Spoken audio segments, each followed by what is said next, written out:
I just cringe.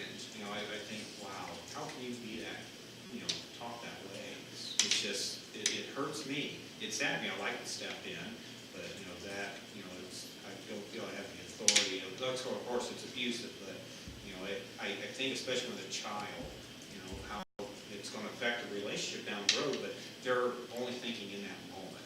They aren't thinking long term. Your reactions to stuff is always short term, never long term. So, I'd like to share with you a story of a personal reconciliation story of my own. This was from my former employer, actually, to go back about, I worked there 30 plus years ago. I worked at a print shop in Worcester, right across from the Parlor Restaurant, where the library's at now. We were right at the corner there. And I'd say the shop was probably it was definitely smaller than this bakery. So when I stood at the back end, I could see out the window of the parlor, so that's how small it was.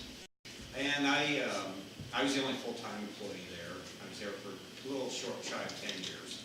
We have 2 part-timers over the years. And the owner, he was from Massillon. Back then he had 3 children, small. He was just starting out his family. I'm guessing their kids' ages were around 6, 4, 3, something like that. They were really young. And we got along fine, no problems, but I knew the business was stressful. One point later on, I did find a bottle of alcohol under the counter. That's how he dealt with it. But we would take orders, not just, we did printing in-house, but we also do the business cards. We'd take orders and send them to another printer. The thermograph raised lettered cards you get. There was companies out there that specialized in just printing those. That was their main business. So we would just take the order, send money with the order, and then they would return it a week or 2 later. And some point later on, I don't know how or why, what his thinking was, he started lying to customers about these orders. He would take them but not send them in. And it bothered me. I felt bad for the people because I could hear the conversation. If there was no equipment running, I could hear what was being said. And so it got to the point where I told him I couldn't take these orders. I would take them because I would be contributing to that, and I couldn't do that. So he said, fine. So if somebody came in while he'd stepped out, say, make a bank deposit or whatever, I'd just say, well, you have to come back. And honestly, I hope they never came back because I just didn't want to see them going through it. And there were some heated conversations. It was amazing just over a business card order that these people got upset. They waited months, which should only take them 2 weeks at the most. So I left there in January of '90, and he went out of business about 3 months later. And I'm not saying it was because of me. It probably was some choices with the business. Our relationship got strained considerably.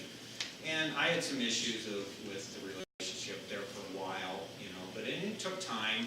Over time, I, released more and more, and just, got to the point where I really didn't think about it much. And God had been speaking to me for a few times over the years to, reconcile, and I just kind of brushed it off, put it on the back burner. So last October, I had a firm, one day he said Massillon, so I knew what that was about. I said, okay, God, well, let me get through winter and get another car. Well, I made through winter and got another car. So, yeah, it worked out. Any other stipulations? Yeah, no. Okay, all right. Yeah, it all worked out. Yeah, those 2. And so I said, okay. So on my vacation in May, I had to get my car serviced in Dalton, and I'm the type I like to save time and labor and all that. And I was headed that direction, so I thought, well, see where, all these years I remembered his street address, but I forgot the house number, so I did find it online. And so it was a perfect day, beautiful day on a Saturday. After it was only 25 minutes past them, so I thought, okay, I'll head over. So I left, and after making a few wrong turns and having to backtrack, I finally got over there. Timing was perfect. I live in a ranch-style house. He was sitting just right where the garage door comes down, and in front of a truck. So I get out, and of course he aged here about 30 years approximately. So he said he's now 75. So I get out and go up and say, hi, how you doing? This and that. Fine. And he said, well, you got me at loss who you are. Well, I said, we used to work together. So I know he's thinking in his mind, who is this? But he's not going back 26 to 30 years earlier. So when I told him who I was, he was just floored. He couldn't believe that I had come over to see him. And I said, well, he said, God's been dealing with me. He said, well, I need to reconcile the relationship and let you know that there was no hard feelings and, you know, all is good. And he said, well, if I made better choices, it wouldn't have happened. And for me, that was, you know, a relief. Not that I expected it. If I went over and he told me, you know, get off this property, used a few colorful words, well, then, you know, I've been probably bummed out a little bit, but I at least did my part.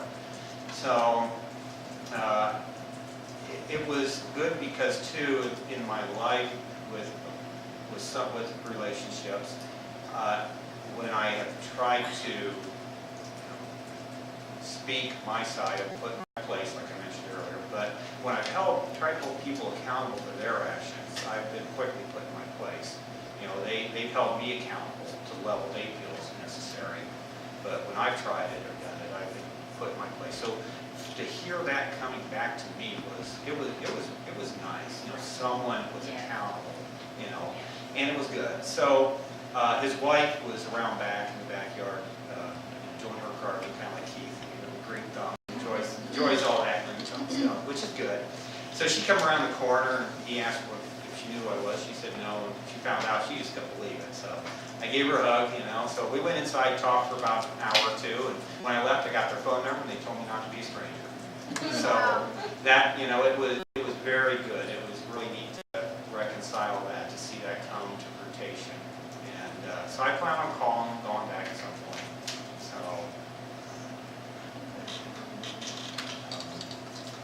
I do have a video here I'd like to share of a gentleman who lives in London, England, Joshua Combs. He's a hairdresser, and he's sharing his talents. He's forming relationships with a group of people in a unique way.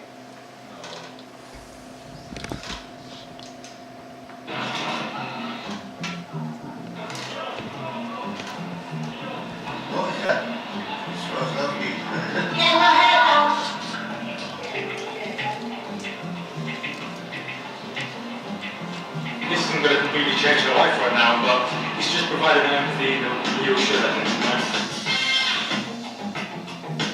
I keep all my hairdressing gear in my backpack, and when I'm walking through London, when I see somebody who's on the street, I'll approach them, tell them who I am, what I want to do for them, and if they want that haircut, then I'm ready with my scissors to give them a makeover.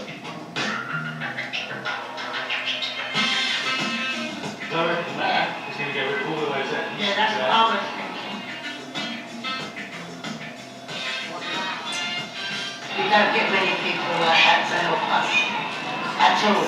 Walking past homeless guys and giving some pocket change didn't really accomplish all that much for me anymore, so I was looking for a way to connect with people more than anything.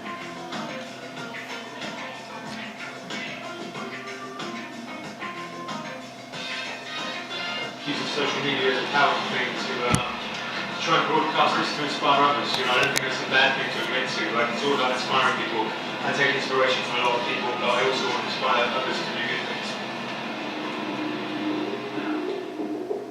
It's quite an intimate interaction that I give as a hairdresser to somebody, so it's also about the superficial side of it, making somebody feel a bit fresher, a bit sharper, but equally it's me connecting with them on a human level and spending time talking to them. That's the miracle bag. Exactly. It's the magic bag. Yeah, Mary Poppins bag. You know what? I can't believe it, how you can just do that, just picture just like that. Sometimes when I'm doing this, like, it's not very long before you end up with quite a few people who want to get involved.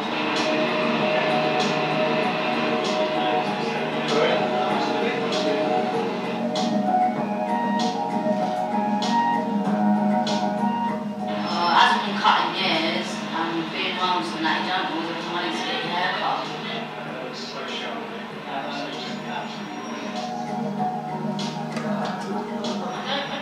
You don't look like a homeless person anymore. When they look in the mirror at the end, that's a really huge part of it. You think, okay, I've still got this. You know, I can fare with the rest of everyone else here. I might not have looked after myself for the last little while, but I can go for that job interview, or I can walk into that place and feel confident to do so. Thank you, sir, and thank you for more girl happiness.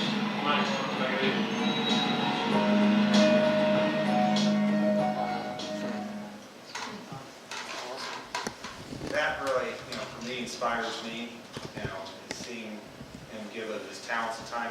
Even back in verse 28, he said, you know, to share with those who have a need. And he definitely is. And you know, when I see something like that and hear it, it inspires me to give more and do more. And so how have your actions inspired people? Have you thought about that? You know, it doesn't take a lot. He said too in there that he didn't feel that giving pocket change was contributing much. I mean, we can contribute, you know, money, but you know, doing something like this has a longer term effect in the outcome for them. It raises the bar of quality of life for them. And he said he receives inspiration, so he wants to give it out as well.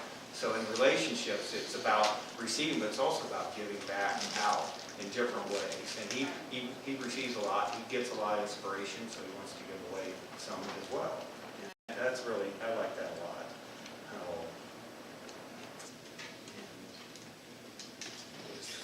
Coming close to the end here. And even just yesterday, as I was kind of fine-tuning this, God gave me another little saying here that, the carpenters saying how they, measure twice and cut once. I think in a relationship, what if we tried to think twice and speak once? That would, I think that would deter a lot of issues, and our relationships would go better, if we do that.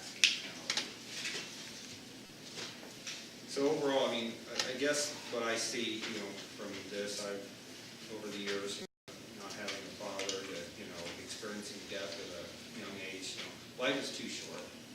We don't know when our time will be. We could walk out this door and not come back next Sunday. Any of us. We just don't know when, how, or where, or why. And I'm reminded of a story, and somebody shared back in cell. It was your friend Reggie. When it was back in March, we were meeting with Hartzlers. We were going through the book of Revelation, and about chapter 20, and we're discussing that in depth. And someone just casually made a comment that we don't know when our time is up. And Reggie shared a story how a friend of his was driving to work one day, and a tree fell on his car and killed him instantly. He was only 30 years old. And when I heard that story stuck with me because I thought of the relationships he had. They all ended instantly, all the good ones. But then what if there were some that still had some concerns or issues that he didn't clear up? Those would go on forever. And so my challenge to you is, and this is for me as well, and I think about it all, is what legacy are you working on leaving behind? For your children, grandchildren, if you have that.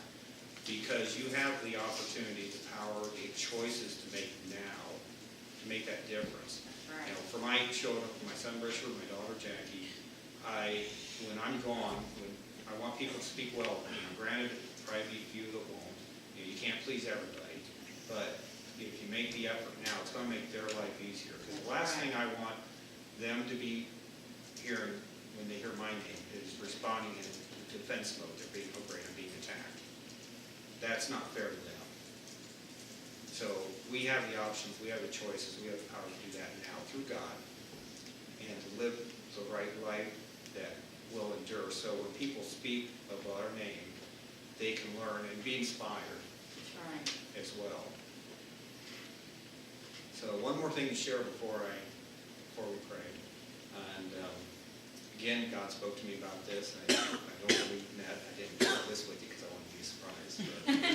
But at work, I enjoy reading, so I take my lunch by myself in my work area. And for me, one of my favorite magazines is the Big Guidepost. It's maybe small, but it's packed with relationships. I mean, from front to back. Just how God works between people, and the relationship with God, with people, and even animals. Here a while back, one of the stories was this, I think it was Army colonel. They were over in the other country, and they took in a stray donkey, became their mascot. Well, they couldn't bring the donkey back, so he told the story of how he brought it back, because their motto was they leave no man behind. So that included the mascot. So what I did was, every family here today will be receiving a one-year gift subscription as my thank you for the relationship. reminder as what I shared with you today. So if you're getting it already, just please take this and then pass it on to somebody else. Otherwise, when you're done, please share it, because it's about relationships. It's, when you might touch somebody, a story might touch their lives. I know those stories have for me. I pass it on at work, people read it. So, and you're welcome to renew it after the year. Give it a few months, maybe 2 months or so to come to your house, but at each family. So just pass it around and enjoy. So, all right, let's pray and then we'll be done. Lord, I just thank you for the relationships that I have. And most of all, Lord, first of all, with you. If it weren't for you in my life, I wouldn't be sitting here right now sharing.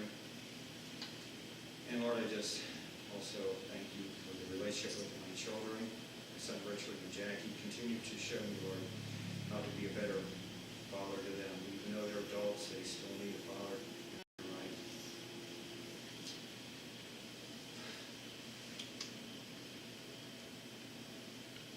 Lord, thank you for the relationships here.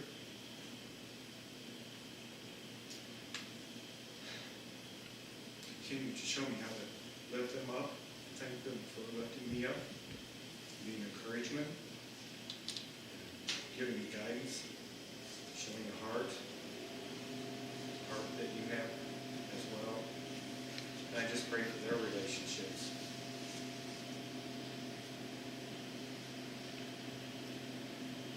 May they just be stronger, show them ways to communicate, may it be a two-way street as well. And the ones that struggle, show them how to love them regardless.